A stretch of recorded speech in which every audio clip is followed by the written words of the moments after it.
Noong World War II, naging mahalagang bahagi ang Banban dahil sa strategic na lokasyon nito. Malawak ang tanawin mula sa mga burol nito kung saan matanaw ang kapatagan ng Banban at ang ilang bahagi ng Pampanga. Malapit din ito sa Clark na noong panahon ng digmaan ay isang mahalagang military airfield. Dahil dito, naging bahagi ang Banban ng malawak na depensa ng mga Hapones sa Central Luzon. At sa mga burol na ito, nagtayo sila ng mga tunnel na gagamitin bilang bahagi ng kanilang mga posisyon sa digmaan.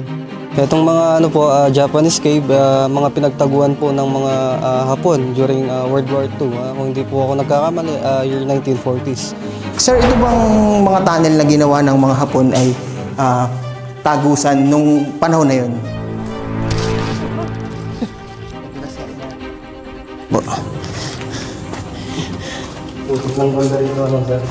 Pero kung makikita nyo, tabo na rin yung loob nun eh. So, possible, mahirap talaga siyang itapon kasi tatapon lang pa dito yung mga lupa. So, makikita rin natin yung mga ugat ng puno. Ngayon, samahan niyo ako sa lalawigan ng Tarlac, bayan ng Banban, para tuklasin ang mga kwentong matagal na nakatago sa tuktok ng burol.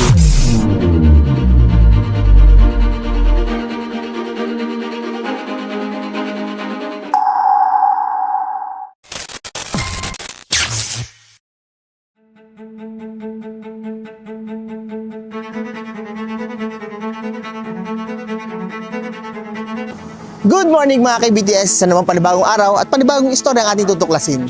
So pagdating natin dito sa Banban Tarlac, ay i-welcome tayo nitong napakagandang tulay na ito na tinatawag na Banban Bridge.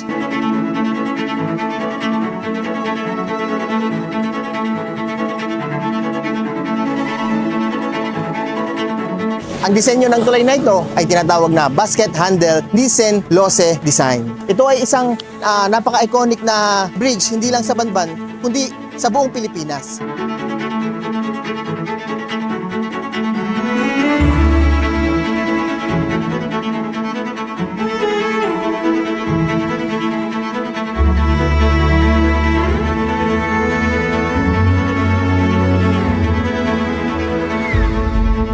Dahil sa lokasyon nito sa ibabaw ng ilog at mahalagang ruta noon ng transportasyon sa pagitan ng Tarlac at Pampanga, naging bahagi rin ang lugar na ito ng pinakamahalagang pangyayari sa kasaysayan.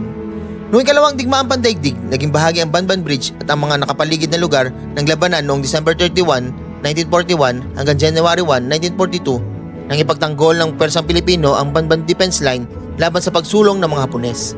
Layunin ng Pwersang Pilipino at Amerikano na pabagalin ang paggabante ng hukbong Hapones upang magkaroon ng sapat na oras na may pagtanggol ang mahalagang lokasyon at may sagawa ang planong pag-atras patungong Bataan at Corregidor. Kaya kung titingnan natin ang lugar na ito ay napakahirap isipin na itong tulay na ito ay naging parte ng isang mahalagang kasaysayan ng digmaan. Kaya napakahalaga ng tulay na ito hindi lamang dahil ito ay isang daanan papasok sa Banban, kundi dahil ito ay isang parte ng mahalagang kasaysayan.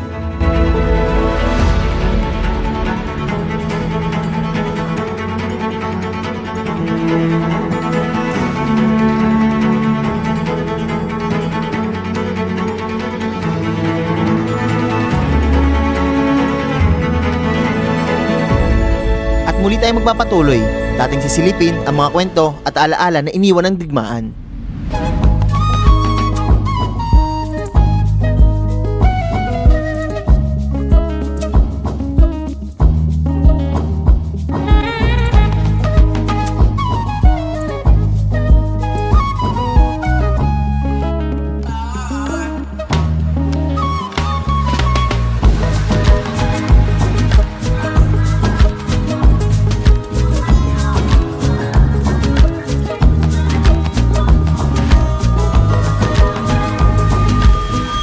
Nandito tayo ngayon sa isa sa mga lugar kung saan iniingatan yung mga mahalagang bahagi ng digmaan.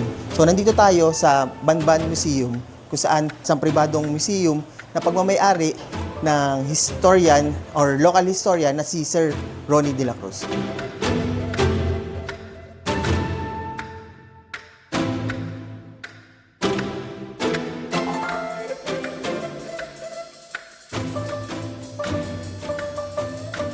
Dito ay makikita natin ang mga natitirang bakas ng digmaan noong mga panahong iyon. Dito makikita natin ang mga lumang artifacts, litrato, dokumento at mga tumutulong upang maunawaan ang naging papel ng Banban sa ikalawang digmaang pandaigdig.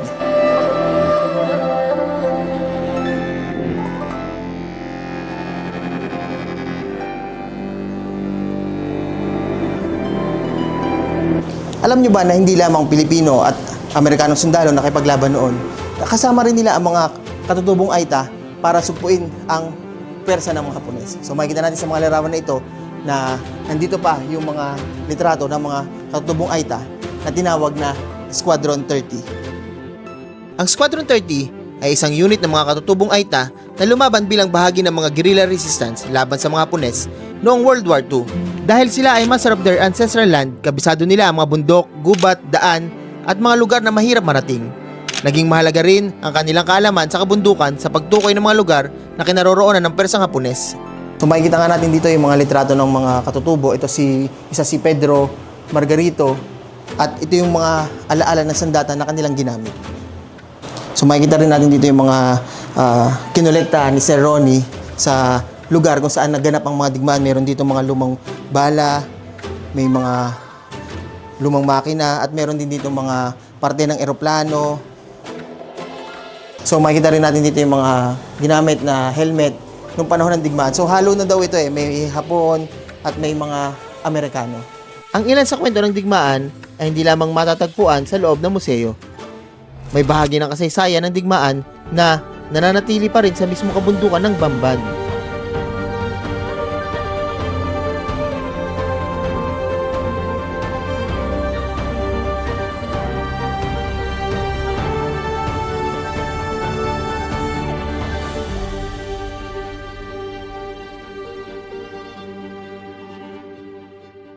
Nandito tayo ngayon sa grotto or tinatawag nilang Our Lady of Guadalupe. Akitin lamang natin ito, itong burol na ito ng 100 steps at sa gilid nito ay makikita na natin ang mga tunnel na ginawa ng mga Hapones.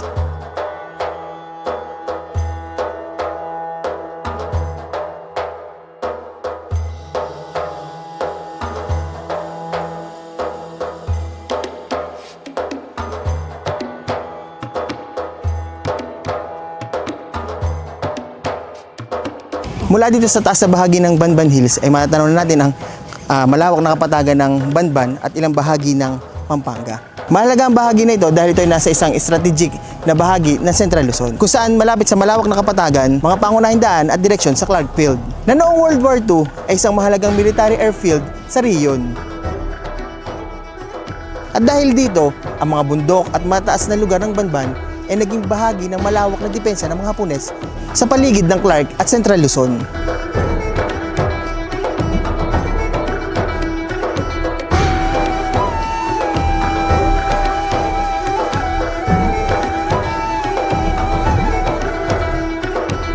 Noong Disyembre 1941, nagsimula ang pagsalakay ng mga Hapones sa Pilipinas. Mula sa Hilagang Luzon, nang dumaong ang malalaking persa ng mga Hapones sa Lingayen Gulf,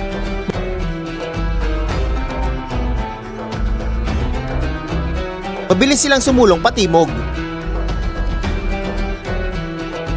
Ang kanilang layunin ay makuha ang mahalagang strategic na lokasyon sa Central Luzon, kabilang ng Clark Field, isa sa pinakamahalagang airbase sa panahong iyon. Habang patuloy ang pagsulong ng mga Hapones, napilitan ng persang Pilipino at Amerikano na umatras. Isa ang Banban sa naging defense line upang mapabagal ang pag-usad ng mga Hapones.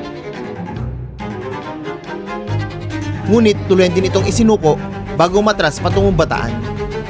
Sa labanan sa Bataan, tuloy din napasuko ang persa ng mga Pilipino at Amerikano. Dito, nagsimula ang isa sa pinakamalungkot na kabanata ng digmaan, ang tinatawag na Bataan Death March.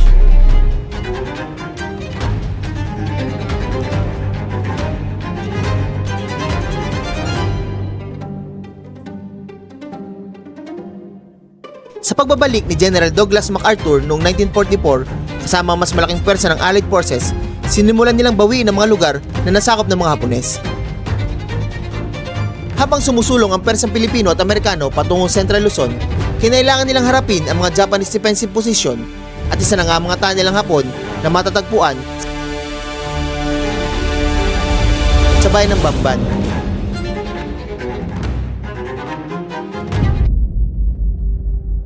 Mula dito na magsisimula ang ating pagpunta dun sa mga kuweba na matatagpuan dito sa Banban Hills. So kasama nga pala natin si Sir Jay, ang magiging tour guide natin. At nagpatuloy na tayo sa paglalakad papunta sa mga kuweba na tinatawag na Japanese Tunnel.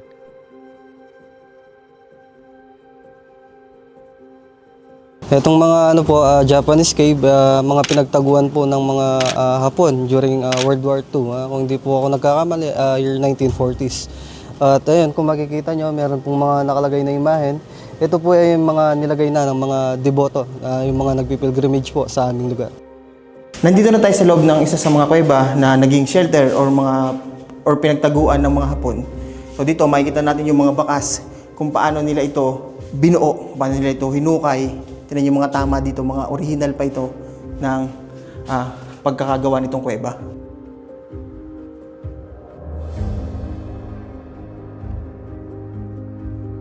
Sir, ito bang mga tunnel na ginawa ng mga Hapon ay tagusan nung panahon na yon? Yes po, yung ibang mga tunnels dito, merong mga tagusan.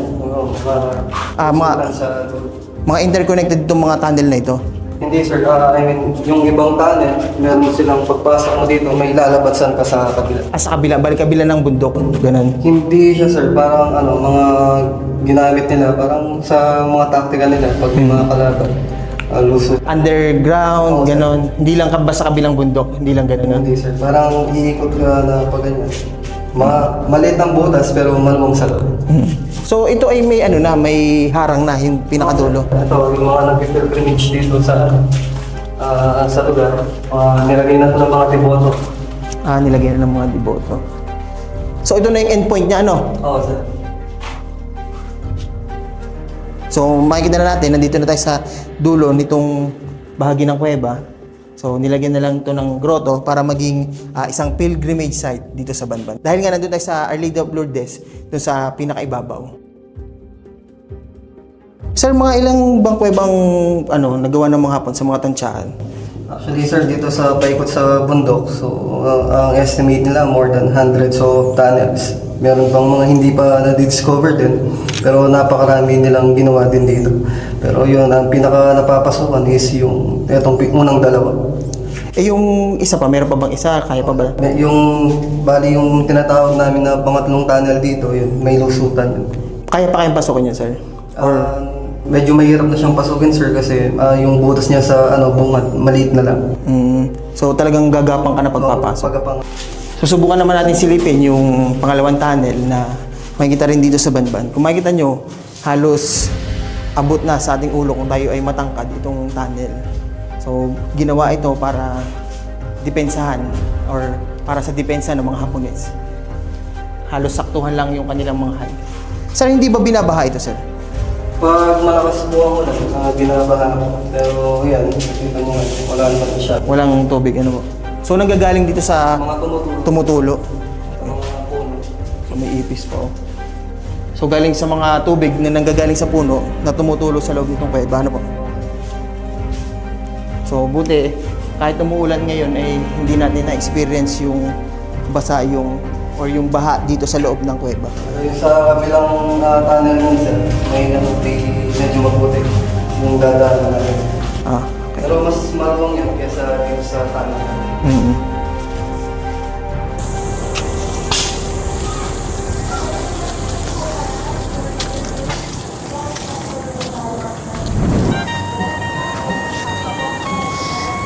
So kung mapapansin nyo yung kondisyon ng lugar, medyo tinubuan na ng mga talahib dahil nga panahon na ng tag-ulan, sumisibol yung mga kung ano-anong damo at halaman sa paligid.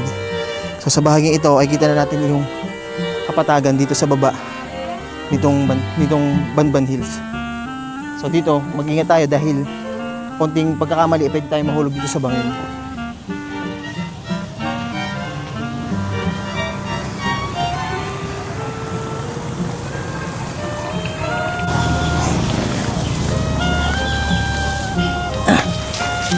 Teka.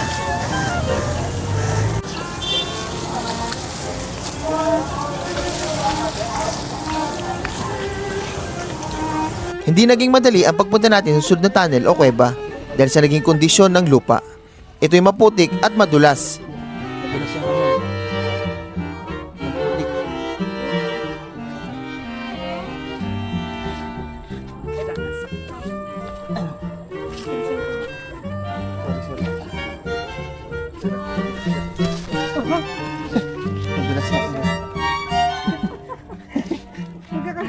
Hindi ako Talagang dumulas yung ano ko. Ay! Grabe yun, tulas. Okay, sige. Malapit na naman tayo.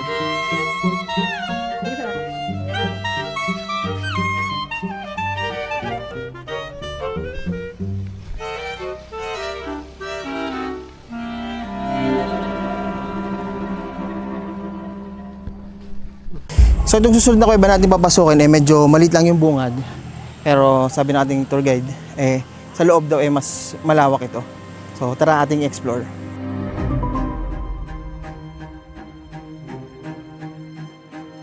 So mapapansin nga natin dito sa pangalawang tunnel mas malawak at mas maluwag kumpara doon sa unang tunnel natin pinasukan. Dito sa bahagi ito, makikita natin yung tubig na nagmumula doon sa ibabaw. So pumapatak dito sa lupa. Sobrang mas mabutik dito sa gitnang parte, ano? Kasi nga binabagsak ng tubig.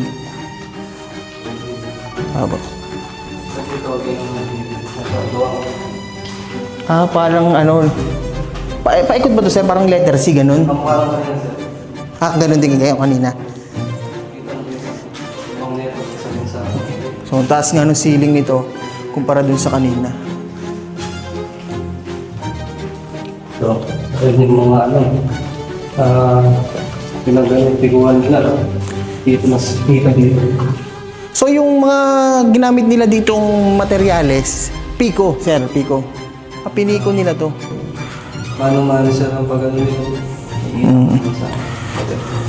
Buti sa height nila, naabot pa nila yung ibabaw, ano? So, baka natatabunan din ng lupa to, ano? Kaya naabot nila yung taas. May parting medyo malambot din kasi ito sir. Adobe to, matigas na lupa. Adobe tong bato na to. Sir, kita niyo yung... Pinagbabahayan na rin ng panig yan, sir. Oo. Yan, mga ano ba sir, mga panig. Yun na. Medyo maraming panig dito sa dulo. Matayin na sa pagyan. Itong dulo, parang natabunan na siya ng lupa, ano? So, gumuho yung lupa. Ganun ba, sir, ang nangyari? Parang ito na sir yung pinakadulo na hindi na natuloy. Pero nung nakaraan, nag-conduct sila ng ano dito, parang research something in partnership sa provincial government. May mga nahukay silang ano dito, mga artifacts. During World War II, mga ginamit ng mga nag-stay dito sa lugar. So, yung mga artifacts na nakuha dito, dinala doon sa museum, sir? Nasa museum. Yung, ano ba to? Natabunan, tinabunan? Sir, ganyan na talaga yan. Anong dumating? Nung... Na din namin na ganito. Okay. So, may maliit siyang butas. Napasok pa nila to, sir? Ito maliit na butas. Hindi na nila pinasok. Ganyan din. Tapos sir, nilagay na lang din ng mga deboto sa lugar. Dahil Christian, ano. Oo, mga Kristiyano tayo. Or Catholic. Halika. So, makikita natin dito, meron pa siyang maliit na butas, oh. Pero hindi na siya pinasok kasi wala, masikip, sobrang sikip nga. Uhukayin pa tong ano na to. Ito, itong bahaging ito ng tunnel. So, baka may tendency baka gumuho pa to lalo. Kaya, mahirap na itong galawin. Pero kung makikita nyo, tabo na rin yung loob nun eh. So, possible, mahirap talaga siyang itapon. Kasi tatapon lang pa dito yung mga lupa. So, makikita rin natin yung mga ugat ng puno. Yan na. Nandito na. Mga ugat-ugat. Ang ilan sa mga tunnel na makikita rito ay nasira sa panahon ng digmaan, habang iba naman ay tuloy nang natabunan sa paglipas ng panahon.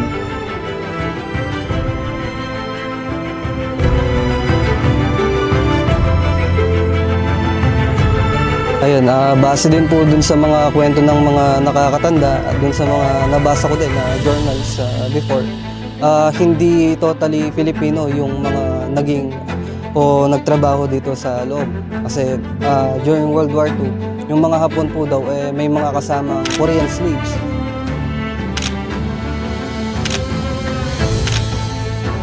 So sila din yung mga naging kasama ng mga Pilipino na gumawa ng mga tunnels. Kasama din yung mga Hapon.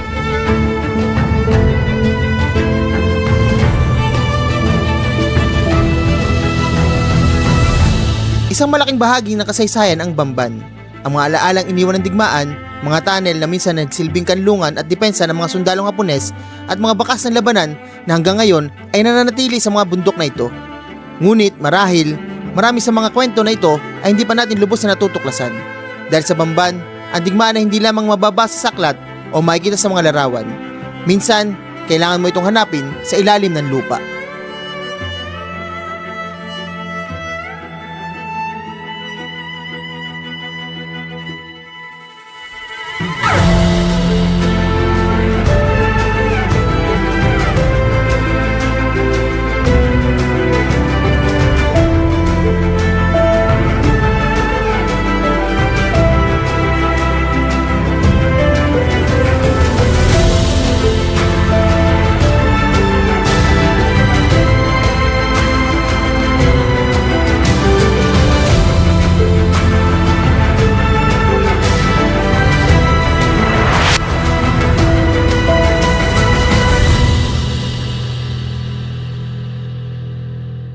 Isa na naman panibagong kaalaman ng ating natuklasan para mas lalo nyo masubaybayan ang ating mga paglalakbay at kwento ng kada lugar natin pinupuntahan. Huwag nyo kalimutan na i-like ang video na ito para mas marami pang maabot ang mga video natin ginagawa. Huwag nyo rin kalimutan na mag-subscribe. Muli, this is Kane Barry Travel Stories at ito ang storya ng aking paglalakbay. See you sa next vlog. Thank you!